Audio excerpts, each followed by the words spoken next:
This video is all about representing energy changes.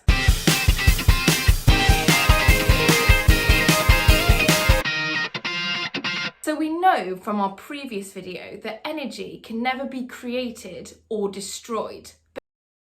And so in what we call a closed system, there is no net change in energy. Let's take an example to see what we mean by that. Imagine a child going down a slide. When they are right at the top, they have a lot of energy in their gravitational potential energy store. Let's say that they start with 1,000 joules of gravitational potential energy. As they slide down the slide, some of that gravitational potential energy gets transferred into kinetic energy. But some of the gravitational potential energy gets transferred into thermal energy, heating the surroundings.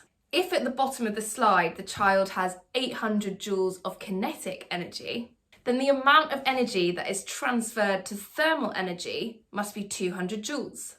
I know that because my total initial energy, 1,000 joules, needs to equal my total final energy, 800 plus 200, 1,000 joules. No net energy change in my closed system. And here is the bit that I would absolutely dread. Time to draw this in a picture. Well, it's not really a picture, it's more of a diagram. In fact, it is a diagram, a Sankey diagram.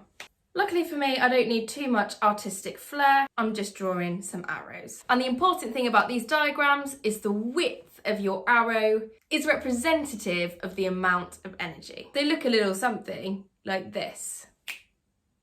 In my version of the diagram, I am going to draw an arrow. Each centimetre represents 200 joules. So my initial 1,000 joules of gravitational potential energy needs to be 5 centimetres thick. Then that energy got transferred into kinetic and thermal. There were 800 joules of kinetic energy. That arrowhead needs to be 4 centimetres thick. And there was 200 joules of thermal energy. That arrowhead needs to be 1 centimetre thick. Okay, and here's my finished diagram. I don't want to say it's a masterpiece, but...